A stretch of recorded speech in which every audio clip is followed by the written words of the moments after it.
What says A? Because consistent vowels. A-E-O-U. You could say A-E-O-U or U at the end of the syllable. Beautiful, and we are at the end of the syllable. Equal angles at the center stand on equal circumferences. Right, so what can we say about the arc AGB? It's equal to the arc DAG. All right, write that up. That's a good summary, but still, that tells me the background information, but I also want to know, is there anything bigger that it's about? The classical curriculum is founded in the tradition of the West, a long historical and philosophical tradition, and the belief there is that the students get to encounter the greatest thoughts and greatest things that have been written in the tradition. And then beyond that, the expectation is that they're entering into a conversation with those great men and women who have come before, and that the content that they encounter in the curriculum pushes them to think on their own. What do they think about these serious questions? What is a person?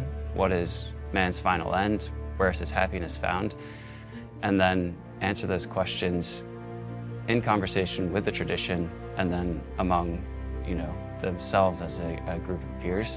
Why does this war happen? This is for those of you who like to think about things a little bit more deeply, because we haven't talked about this in class. This isn't a review question. I want you to think, based off of what I've told you, why does this war take place? What is it about? Trying to make itself a superpower, like Andrew said, and they're trying to get people to join them. And with the Alien League, and Sparta says no, and they make the Peloponnesian League, and the two major conflicts. Yeah. These two major powers leads to chaos. That's a good summary, but still, that tells me the background information, but I also want to know, is there anything bigger that it's about?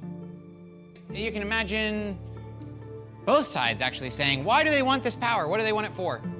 Why, even if whatever you may think about it, why do you think they would say they want the power? Why does Athens want the Delian League to be independent from Spartan control? And why does Sparta want the Peloponnesian League to be independent of Delian control?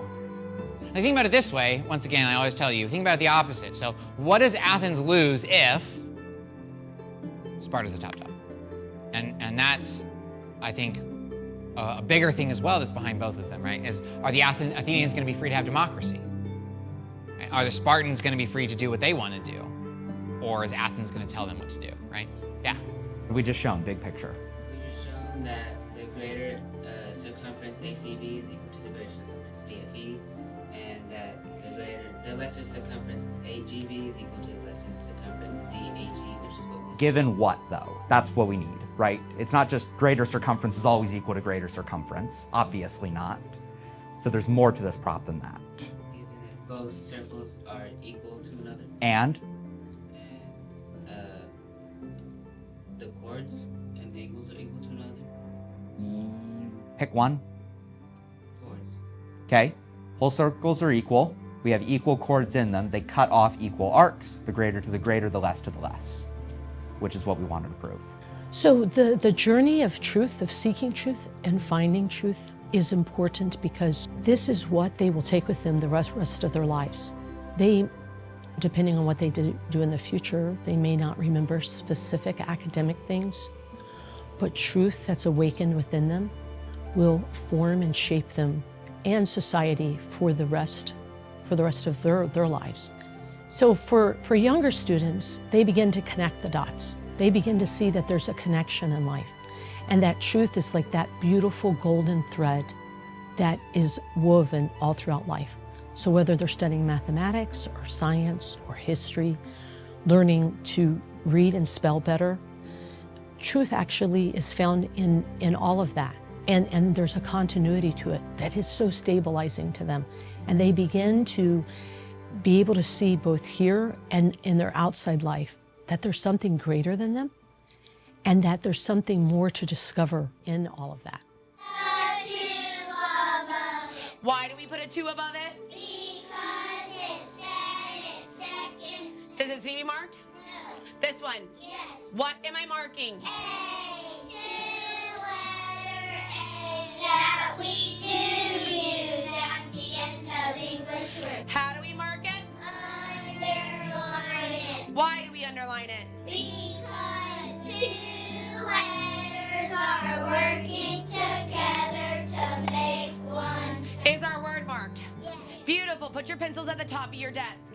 We are now going I think that the most beautiful thing, and I think a lot of teachers agree with this, is that you have a conversation in class about some text, and then you hear the students later at lunch arguing about the same thing, or they're talking about it in the hallway.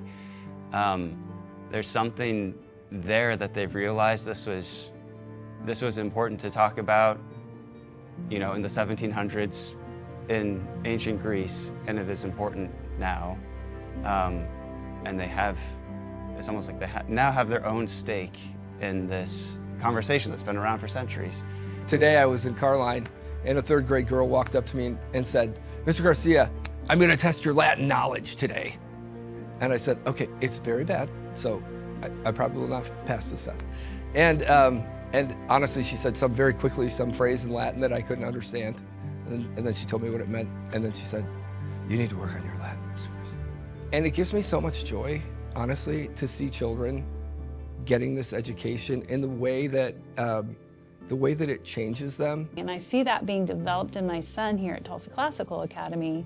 Now, as a 7th grader, he comes home and talks about the funniest things because that's what he's learning about, whether it's something he's learned about in history or a war story or something that has connected him to the reality of what someone else has had experienced, or it's Euclid's proofs. I mean, he can dialogue about those things and ask questions about those things. A lot of that actually begins in my lesson planning and when I'm actually asking myself those questions. Like every year, I have to ask myself, what do I really believe freedom is? What do I believe equality is? What do I believe to uphold the dignity of another human being? What is that? I think that any education that that you would provide for a student that is humane helps them to stop being self-interested so that I can start thinking about other people, right? And then that can be peers, but it can also then be family. You know, the rightly ordered love of self, the rightly ordered love of family, and then the rightly ordered love of place. And then returning that to that place. Although we are doing more with less, we still have a long way to go. And we need people to invest in this type of education so that it can be reformative in the state of Oklahoma for the quality of education our students are receiving. And in order for us to make a statewide network of schools, we need investors to come alongside and first of all help TCA be a big win and succeed so it can model what it is to do this in the state of Oklahoma. We hope that people will choose to partner with us in our mission, not just for TCA, but for the broader state of Oklahoma. When education can shape a soul, then well-ordered souls can shape communities in a way that bring about long-lasting impact and change. And so that's why we set out to do it. You should be in a ready-to-write position. That means that you are sitting with your blocks stacked. Your pencil is at the top of your desk. You guys ready? Yes. We all participate? Yes. Yeah?